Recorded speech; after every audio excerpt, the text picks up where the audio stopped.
India జనాలకి Infinix brand వల్ల direct గానో ఇండైరెక్ట్ గానో 100% మేలు జరుగుతుంది. ఎందుకంటారా? ఇన్ఫినిక్స్ బ్రాండ్ లో వచ్చే మొబైల్స్ అన్ని కూడా 8,000 నుంచి స్టార్ట్ అయ్యి 15,000 మధ్యలో అయితే తీసుకొస్తూ ఉంటారు. ఇన్ కేస్ ఇన్ఫినిక్స్ బ్రాండే ఇండియా నుంచి వెళ్ళిపోయింది అనుకోండి, ఇక ఒప్పో వాళ్ళు, వివో వాళ్ళు చెల్లరిగిపోతారు. డైమండ్ సిటీలో 6000 సిరీస్ లోని ప్రాసెసర్లు కానివ్వండి, స్నాప్డ్రాగన్ లో 6 జెన్ సిరీస్ లోని ప్రాసెసర్లు కానివ్వండి, 17,000 కి 18,000 కల్లా అమ్ముతూ ఉంటారు. కేవలం ఇన్ఫినిక్స్ లాంటి బ్రాండ్స్ ఉండడం వల్ల ఇతర బ్రాండ్స్ అన్ని కూడా 10,000 రూపాయల బడ్జెట్ లో కూడా పోటీ పడుతున్నాయి. సో ఓవరాల్ గా చెప్పాలంటే జనాలకే కదా ఇక్కడ మంచి జరుగుతుంది. Hi hello friends, welcome back to our channel Priyanka tech news. మరో కొత్త ఇన్ఫర్మేటివ్ వీడియోకి మీ అందరికీ స్వాగతం. మీకు స్టార్టింగ్ లోనే అర్థమైపోయి ఉంటుంది మనం ఎంత జెన్యూన్ ఇన్ఫర్మేషన్ ఇస్తాము అని చెప్పేసి. ఈ వీడియోలో ఇంకా జెన్యూన్ ఇన్ఫర్మేషన్ చాలా ఉంది. ఇక లేట్ చేయకుండా వీడియో అయితే స్టార్ట్ చేద్దాం. ఫస్ట్ అన్బాక్సింగ్ చూసుకున్నట్లయితే బాక్స్ వచ్చేసి బ్లాక్ ఇంకా సిల్వర్ కలర్ కాంబినేషన్ లో అయితే కనిపిస్తుంది. బాక్స్ ఓపెన్ చేసే మొదటిగా మరొక బాక్స్ అయితే ఉంది. దాంట్లో కేస్ ఉంది, పేపర్ వర్క్ ఉంది, అలాగే టెంపర్ గ్లాస్ అడిషనల్ గా ఇస్తున్నారు. మిడిల్ లో మొబైల్ ఉంది. మొబైల్ కింద వచ్చేసి 45 వాట్ ఫాస్ట్ చార్జర్, అలాగే కేబుల్ కూడా ఉంది. స్పెషల్ గా ఇయర్ ఫోన్స్ కూడా ఇచ్చారు. ఫైనల్ గా ఈ అన్బాక్సింగ్ నాదైతే కాదండి, జస్ట్ మీకు ఇన్ఫర్మేషన్ షేర్ చేయడం కోసం ఈ చిన్న వీడియోను యాడ్ చేస్తున్నాను. ఈ ఇన్ఫినిక్స్ నోట్ ఎడ్జ్ అనే మొబైల్ ని రీసెంట్ గానే గ్లోబల్ లో అయితే లాంచ్ చేశారు. గ్లోబల్ గా అంటే అన్ని దేశాలకు కాదండి, కొన్ని దేశాల్లో మాత్రమే లాంచ్ చేశారు. త్వరలో ఇండియాకి కూడా రాబోతుంది. ఇన్ఫినిక్స్ నోట్ సిరీస్ లో చాలా రోజుల తర్వాత ఈ మొబైల్ అయితే వస్తుంది. మొబైల్ డిజైన్ అయితే చాలా బాగుంది. స్పెక్స్ కూడా అంతే బాగున్నాయి. ఇక లేట్ చేయకుండా డిజైన్ గా బిల్డ్ క్వాలిటీతో స్టార్ట్ చేసేది. ఫ్రంట్ వచ్చేసి 3D కర్వ్ డిస్ప్లే అయితే ఉంటుంది. కాస్త కర్వ్ ఉంటుంది కానీ ఆ మాత్రం కర్వ్ ఎందుకు ఇచ్చారో అర్థం కాలేదు. మేబీ ప్రీమియంనెస్ కలగడానికి ఇచ్చారేమో అనిపించింది. గొరిల్లా గ్లాస్ 7 ఐ ప్రొటెక్షన్ తో వస్తుంది. చుట్టూ ఫ్రేమ్ అంతా కూడా ప్లాస్టిక్ ఉంటుంది. మొత్తం 4 కలర్స్ వేరియంట్ లో అయితే ఉంటుంది. రెండు వచ్చేసి లెదర్ ఉంటే మరో రెండు వచ్చేసి ప్లాస్టిక్ ఇస్తున్నారు. ఇకపోతే బ్యాక్ సైడ్ కెమెరా డిజైన్ చూసుకున్నట్లయితే కెమెరా బంప్ ఏదైతే ఉందో సేమ్ ఐఫోన్ 17 ప్రో మ్యాక్స్ లాగానే కనిపిస్తుంది. ఇక్కడ నుంచి ఇక్కడ వరకు కెమెరాస్ మాత్రం రౌండ్ గా కాకుండా స్క్వేర్ షేప్ లో అయితే కనిపిస్తుంది. పక్కకి ఫ్లాష్ లైట్ ఉంటుంది, అలాగే హాలో లైట్ కూడా ఉంటుంది. ఇన్ఫినిక్స్ మొబైల్ లో స్పెషల్ గా ఏ బటన్ కూడా ఉంటుంది. దీన్ని ప్రెస్ చేసి తొందరగా ఏఐ ని యాక్టివేట్ చేసుకోవచ్చు. In display finger print censor తో వస్తుంది. వీళ్ళు జేబీఎల్ వాళ్ళ దగ్గర నుంచి లైఫ్ టైం పార్ట్నర్షిప్ తీసుకున్నారో ఏమో కానీ దీంట్లోనూ జేబీఎల్ వాళ్ళ స్పీకర్స్ అయితే ఇస్తున్నారు. అది కూడా డ్యూయల్ స్పీకర్స్ తోనే వస్తుంది. డాల్బీ అట్మాస్ కి సంబంధించిన ఎలాంటి ఇన్ఫర్మేషన్ కూడా లేదు. ఐఆర్ బ్లాస్టర్ ఉంటుంది, ఎన్ఎఫ్సి సపోర్ట్ చేస్తుంది, IP65 వాటర్ రేటింగ్ తో వస్తుంది. అలాగే మొబైల్ చాలా స్లిమ్ గా ఉంది. జస్ట్ 7.2 mm థిక్నెస్ ఉంటే 185 గ్రామ్స్ వెయిట్ మాత్రమే ఉంటుంది. చాలా లైట్ వెయిట్ గా కూడా ఉంటుంది. ఈ మొబైల్ కి సంబంధించిన మిగిలిన డీటెయిల్స్ తెలుసుకునే ముందు కొత్త వాళ్ళు మన ఛానల్లోకి వస్తే కనుక సబ్స్క్రైబ్ చేసుకోండి. డైలీ జెన్యూన్ ఇన్ఫర్మేషన్ తో యూస్ఫుల్ కంటెంట్ తో వీడియోస్ మీ ముందుకు తీసుకొస్తూనే ఉన్నాను. ఈ మధ్య మీ నుంచి కాస్త సపోర్ట్ అయితే తగ్గింది.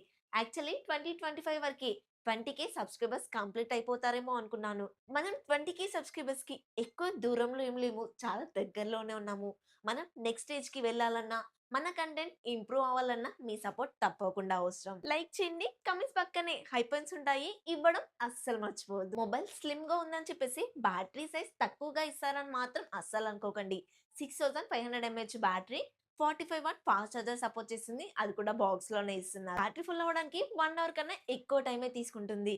అలాగే నార్మల్ యూజర్స్ అనుకోండి 1 డే కన్నా ఎక్కువగా వస్తుంది. వీళ్ళు కూడా ఇదే చెప్తున్నారండి, ఎండ్యూరెన్స్ బ్యాటరీ అని చెప్పి. 6.78 ఇంచెస్ కి సంబంధించిన 3D కర్వ్డ్ AMOLED డిస్ప్లే ఇస్తున్నారు. 128 రిఫ్రెష్ రేట్ అయితే సపోర్ట్ చేస్తుంది. 1.5K రిజల్యూషన్ తో వస్తుంది. HDR10 కూడా సపోర్ట్ చేస్తుంది. ఇది వచ్చేసి 10 బిట్ ప్యానెల్. 4500 పీక్ బ్రైట్నెస్ కలిగి ఉంటుంది. PWM డీమింగ్ కూడా ఎక్కువగానే ఇచ్చారు. నైట్ టైం మీరు మొబైల్ వాడినా కూడా కళ్ళకైతే స్ట్రెయిన్ ఉండదు. 5.1 సపోర్ట్ ఉంటుంది కాబట్టి ఓటీటీ కంటెంట్ అంతా ఫుల్ హెచ్డీ లో ఎంజాయ్ చేయొచ్చు. అలాగే కర్వ్ డిస్ప్లే ఉంది కాబట్టి ఎడ్జెస్ వరకు డిస్ప్లే వస్తుంది.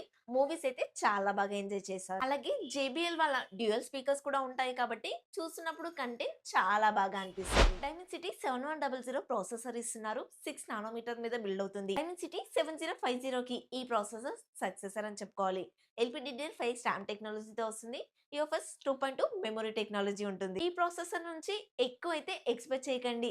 డే టు డే యూసెస్ కి అయితే ఓకే పర్లేదు, బానే ఉంటుంది. కానీ గేమ్స్ ఆడతాను అనుకుంటేనే ఇబ్బంది అయితే ఉంటుంది. Android 16 XOS 16 తోనే వస్తుంది. కానీ చూడడానికి ఇంటర్ఫేస్ అంతా కూడా సేమ్ ఐఫోన్ ని దించేసారా అన్నట్టుగా అనిపిస్తుంది. మీరు లాక్ స్క్రీన్ లో చూడండి, కెమెరా సింబల్ కానివ్వండి, ఫ్లాష్ లైట్ సింబల్ కానివ్వండి, ఈవెన్ క్లాక్ డిజైన్ కూడా యాజ్ ఇట్ ఈస్ దింపేశారు. మేబీ ఇది మధ్య తరగతి వాళ్ళ ఐఫోన్ అని చెప్తున్నారో ఏమో మరి. ఏ ఫీచర్స్ అంటే వీళ్ళ మొబైల్‌లో చాలానే ఇస్తారు.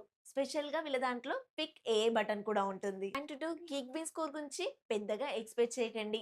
ఈ ప్రాసెసర్ అంత స్కోర్ అయితే చేయలేదు. ఈసారి బ్యాక్ సైడ్ ఇస్తున్న ఒకే ఒక మెయిన్ కెమెరాని కాస్త ఇంప్రూవ్ అయితే చేశారు. అందులోనూ ఏ సెన్సార్ ఇచ్చారో కూడా వీళ్ళైతే చెప్పుకోవట్లేదు. 1/2 ఇంచ్ సైజ్ లో ఉండే 50 ఎంపీకి సంబంధించిన మెయిన్ కెమెరా సెన్సార్ అయితే ఇస్తున్నారు. 2K 30 fps లో మాక్సిమం వీడియో రికార్డింగ్ చేసుకోవచ్చు. ఓఎస్ కూడా సపోర్ట్ ఉండదు. సరికొత్తగా లైవ్ ఫోటో మోడ్ అనే ఆప్షన్ అయితే తీసుకొచ్చారు. మీరు ఎప్పుడైతే ఇమేజ్ దిగుతారో ఆ ఇమేజ్ ని లాంగ్ ప్రెస్ చేసి పట్టుకుంటే ఇమేజ్ దిగుతున్నంత సేపు ఆ వీడియో అంతా క్యాప్చర్ అవుతుంది. అదే వీడియో మళ్ళీ మీకు విత్ సౌండ్ తో ప్లే అవుతుంది. సెకండరీ కెమెరా గురించి చెప్తాను అనుకుంటున్నారేమో, సారీ క్షమించండి, సెకండరీ కెమెరానే లేదు. ఫ్రంట్ వచ్చేసి వాళ్ళ ఫేవరెట్ 13 MP కెమెరా ఇస్తున్నారు. మాక్సిమం 2K 30 fps లో వీడియో రికార్డింగ్ చేసుకోవచ్చు. ఫ్రంట్ అండ్ బ్యాక్ కెమెరాస్ లో ఏ సపోర్ట్ ఉంటుంది. ఏ ద్వారా కూడా కొన్ని ఫోటోస్ తీసుకోవచ్చు.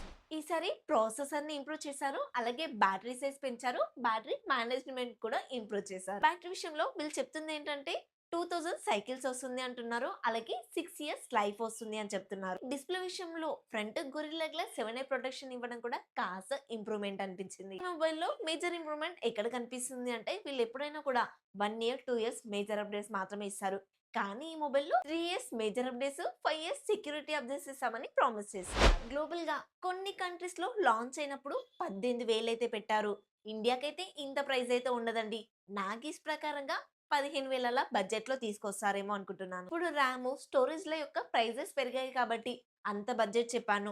యాక్చువల్లీ మొబైల్ 13,000 రూపాయల బడ్జెట్ లో రావాల్సిన మొబైల్. ఈ మొబైల్ కరెక్ట్ గా చెప్పుకోవాలంటే ఇన్ఫినిక్స్ నోట్ 50s కన్నా కాస్త తక్కువ అని చెప్పుకోవాలి. ఇవండి ఈ మొబైల్ కి సంబంధించిన కంప్లీట్ ఇన్ఫర్మేషన్. ఈ జెన్యూన్ ఇన్ఫర్మేషన్ మీకు ఎలా అనిపించిందో కామెంట్ లో చెప్పడం అస్సలు మర్చిపోద్దు. అలాగే మన ఛానల్ ని సబ్స్క్రైబ్ చేసుకోండి. కమెంట్స్ పక్కనే హైపన్స్ ఉంటాయి. ప్రతి ఒక్కరు కూడా హైపన్స్ ఇవ్వడానికి మాక్సిమం ట్రై చేయండి. ఈ వీడియో నచ్చితే డెఫినెట్ గా లైక్ చేయండి. నెక్స్ట్ ఇంకొక కొత్త ఇన్ఫర్మేటివ్ వీడియోతో మీ ముందుకు వస్తాను. Until then bye by.